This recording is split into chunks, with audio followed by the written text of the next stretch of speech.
শাসক ভালো হয় তো দেশবাসী ভালো হয়ে যাবে।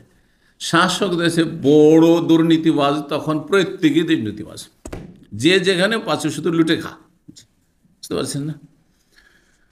তো বলছেন যে তোমরা দিনের ওপর বহাল থাকবে যতদিন তোমাদের নেতারা সোজা থাকবে। কালাত, ওই মহিলা কিন্তু আইম্মা বুঝতে পারেনি। আইম্মা যে ইমামের বহু বচন। এখন সাধারণ মানুষ, ও তো মহিলা, আপনার আগে যদি বলি এমাম মানে কি, তো বলি মসজিদের ইমাম। কি বলবেন আপনারা?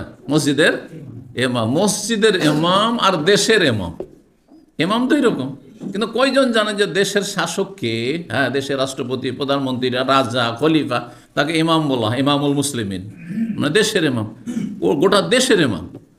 আর মসজিদের ইমাম সাহেব শুধু ওই মসজিদের ইমাম, আর যতক্ষণ নামাজের ইমামতি চলছে ততক্ষণ ইমাম। সালাম ফিরা হইলেও ইমামই না, ঠিক আছে? ওর ইমামতি শেষ। আর কি বসে থাকবেন তার পিছনে? না, বসে থাকবেন না, দিবেন টান নিজের কাজে। কিন্তু দেশের শাসক গোষ্ঠীর আনুগত্য করতে হবে, আইন মেনে চলতে হবে। তো বলছেন অমাল আইম্মা, ওই মহিলা বলছে যে আইম্মা মানে কি, মানে এমাম বা নেতা। আর নেতা তো আমি তর্জমা করছি, এমাম। এমাম কারা? কালা আমা কান লে কৌমে কা রৌ লে কৌমে কে হবে, এখানে ভুল লিখেছে। আমা কান লে কৌমে কে রৌসুন আশরাফুন ইয়া মরুনা ফায়তিউনাহুম, তোমার বংশে কি নেতা এবং সম্ভ্রান্ত ব্যক্তিরা নেই? তোমার বংশে রৌস, রাইস বা রাসের বহু বচন, নেতা মাথারা নেই, সম্ভ্রান্ত মানুষরা নেই, যারা কোনো নির্দেশ দিলে জনগণ, গোটা বংশের লোকেরা তাদের কি করে? আনুগত্য করে। কালাত বলা, হ্যাঁ আছে তো, আমার বংশে বেশ কিছু নেতৃস্থানীয় ব্যক্তি আছে, প্রভাবশালী রয়েছে, সম্ভ্রান্ত লোকেরা রয়েছে, যারা কোনো আদেশ করলে জনগণ সবাই মেনে চলে। কালাত বাল্লাহ বলে, হ্যাঁ অবশ্যই আছে। কালা ফাহম উলাই কালান নাস, এরাই হচ্ছে জনগণের নেতা, যারা কোনো অর্ডার করলে সবাই মানতে বাধ্য, এরাই হচ্ছে নেতা। 3835 হাদিস নম্বর। মায়েশা রাদিয়াল্লাহু তাআলা আনহা বলছেন, কাল আসলামত ইমরাতুন সাউদা লিবাদিল আরব, একজন কালো মহিলা ইসলাম কবুল করেছিল, যে মহিলা কোনো আরব ব্যক্তির দাসী ছিল। কোনো আরবের বাড়িতে সে দাসী ছিল, কালো মহিলা মানে আফ্রিকান মহিলা, দাসী ছিল। ওয়াকানাতুল্লাহা হিফসুন ফিল মসজিদে, তার একটি কোণে ঘর ছিল। হিফসুন কোণে ঘরকে বলা হয়, ছোট্ট কোণে ঘরকে। কিন্তু এখানে উদ্দেশ্য তখনকার যুগের ওই খেমা, তাঁবু, ছোট্ট একটা তাঁবু লাগানো। একটু মানে আজকাল অনেকে ওই বৃষ্টি এসে যায় দেখবেন, অথবা হজ মৌসুমে কি করে, একটা ছাতার মতো করে একটা খেমা তাঁবু লাগিয়ে দেয়। দেখেছেন এরকমগুলো? আচ্ছা, পাওয়া যায়, রেডিমেড পাওয়া যায়। তো ওদের ছোট্ট একটি কোণে ঘর ছিল মসজিদের ভিতরে, মানে ওর থাকার জন্য ওখানে থাকতো, মসজিদ এক কোণায়। কালা ফাকানাত তাঁতি নাই, সেই দাসীটি আমাদের কাছে আসতো। মা আয়েশা বলছেন আমাদের বাড়িতে চলে আসতো। তাহাদ্দাস ইনদান, আমাদের কাছে এসে কথাবার্তা বলতো। ফায়দা ফারাগাত মিন হাদিসহা, যখন তার কথাবার্তা বলা হয়তো, গল্প করা হয়তো, কালা তখন একটি কবিতা পাঠ করতো। কবিতার একটি পঙ্কোক্তি, হ্যাঁ, মানে একটি লাইন, হ্যাঁ, লাইনের অর্ধেক, দুটো লাইনে যে কবিতা হয় ছন্দ, তো একটি লাইন পড়তো, বা দুটি লাইন এখানে রয়েছে। ওয়াউমুল ওয়াশাহ মিন তাআজিব রাব্বিনা আলা ইন্নাহু মিন বালদাতিল কুফরি আনজানি। তো বলছেন যে স্মরণীয় দিন হচ্ছে সেই মণি মুক্তা খোঁচা মালার দিবস। স্মরণীয় দিবস হচ্ছে, ওয়েশাহ বলা হয় মালাকে, এমন মালা যেই মালাটি সুতার, কিন্তু সুতাতে মণিমুক্তা গাঁথা আছে, হ্যাঁ, মণিমুক্তার। তো মণিমুক্তা খোঁচা মালার দিবস, মিন তাআজিব রব্বিনা, আমাদের রবের মানে আল্লাহ তাআলার এক বিস্ময়কর দিন, আশ্চর্যজনক দিন। আলা, শুনে রাখো, ইন্নাহু মিন বালদাতিল কুফরি আনজানি, কাফেরদের সমাজ থেকে বা দেশ থেকে, পরিবেশ থেকে আমাকে আল্লাহ মুক্তি দিয়েছেন, মানে আল্লাহ আমাকে ইসলাম কবুলের তৌফিক দিয়েছেন। সে ছিল একজন কাফেরের, আরব কাফের কি ছিল, দাসী ছিল, আর তারপরে সেখান থেকে আল্লাহ তাকে মুক্তি দিয়েছেন, তাকে ইসলাম কবুলের তৌফিক দিয়েছেন, এই কথাটি বলতো। আর বলতো যে একটি মালার দিবস, সেটি বড় আশ্চর্য দিবস। মালার দিবস আবার কি, এই কথাটি বলে চলে যেত। শুধু এই কথা যখনই আসতো, শেষখানে যখন উঠতো গল্প স্বল্প করে, তখন এই কথাটি বলতো।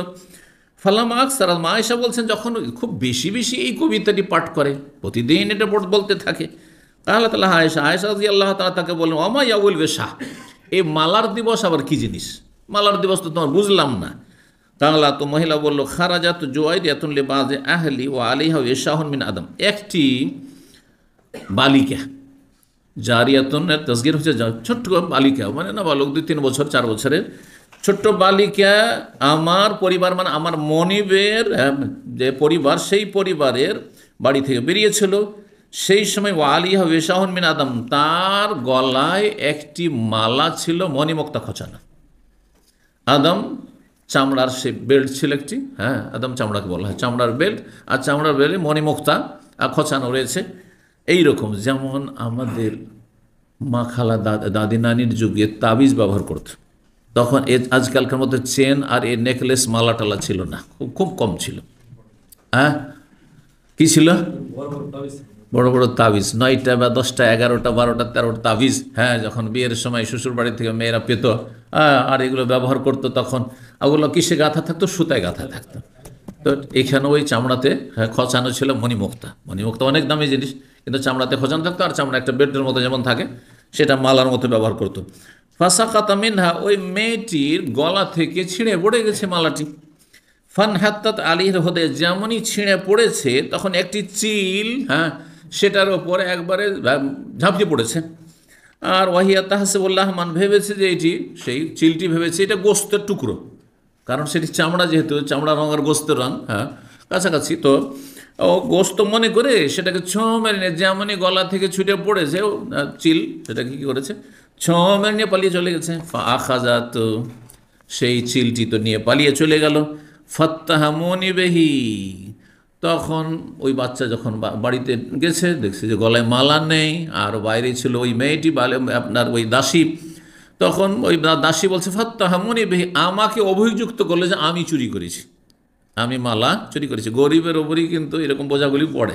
হ্যাঁ কোনো চুরিটিও হইলে কাজের মেয়ে, কাজের ছেলে, অথবা গ্রামের কেউ গরিব আছে, ওকেই সন্দেহ করে। এই গরিব মহিলাকে সন্দেহ করলো, দাসীকে। ফাজাবুনি, আর আমাকে শাস্তি দিতে শুরু করলো, মারধর শুরু করে দিল স্বীকার করবার জন্য। হাত্তা বালাগা মিন আমরিহিম আন্নাহু তালাবু ফি কবুলি, নাউযুবিল্লাহ। বলছেন যে তারা মারধর করতে করতে এমনকি আমার কাপড় খুলে আমার লজ্জা স্থানও তলাশ করে ছাড়লো। তুই লজ্জা স্থানে লুকিয়ে রেখেছিস, আউযুবিল্লাহ। কবল, কবল মানে লজ্জা স্থান, গুপ্তাঙ্গ, গুপ্তাঙ্গ তলাশ করলো, তাও পেল না। ফাবাইনাহুম হাউলি, আর ওই রকম অবস্থায় আমাকে মারধর করছে, আর আমার চারপাশে সব ঘিরে আছে। ওয়ানা ফিকার বি, আর আমি সেই মুসিবতে, বিপদেই আছি আমি। ঈদ আকবালাতিল হোদাইয়া, ওই চিলটি আবার ঘুরতে ঘুরতে চলে এসছে, আল্লাহকে পাঠিয়ে দিয়েছে আবার। চিল যে ছোঁ মেরে নিয়ে পালিয়েছে, চিল আবার ঘুরে চলে এসছে। হাত্তা ওয়াজাদ বেরোছে না, চিলটি এসে আবার মাথার উপরে উড়ছে, মাথার উপরে চলে এসছে। সুম্মা আল কাথু, তারপরে সে মালাটিকে সেখানে ফেলে দিল, চিলে ফেলে দিল। ফাখাজুহু, তখন তারা সেটাকে কুড়ালো, উঠালো।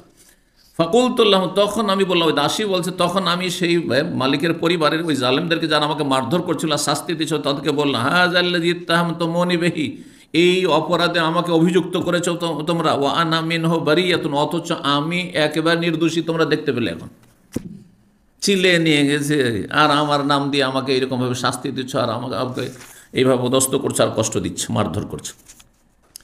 তো ওই যে একটা কষ্ট তার বিগত যুগে একসময় হয়েছে, তা হচ্ছে জুলমের শিকার হয়েছে এই একটি মালার কারণে। যখন এসে বসতো মা আয়েশা রাদিয়াল্লাহু তাআলা আনহার কাছে, তখন ওই কি বলতো, ওয়াউমুল বেশাহি, ও মালার দিবসটি আল্লাহর একটি আজব দিন, মিন তাআজিব, আল্লাহর আজব দিন। চিল নিয়ে পালিয়ে গেছে, অন্য জায়গায়ও ফেলে দিতে পারতো, কিন্তু দেখেন চিলেরও মালিক যে আল্লাহ রাব্বুল আলামিন, আল্লাহ দেখছেন যে এই গরিবের ওপর জুলম অত্যাচার হচ্ছে, চিলকে আল্লাহ আবার ঘুরিয়ে দিয়েছেন, ওইখানে ঘুরতে ঘুরতে এসে ওদের ওপরই ফেলেছে। সুবহানাল্লাহ।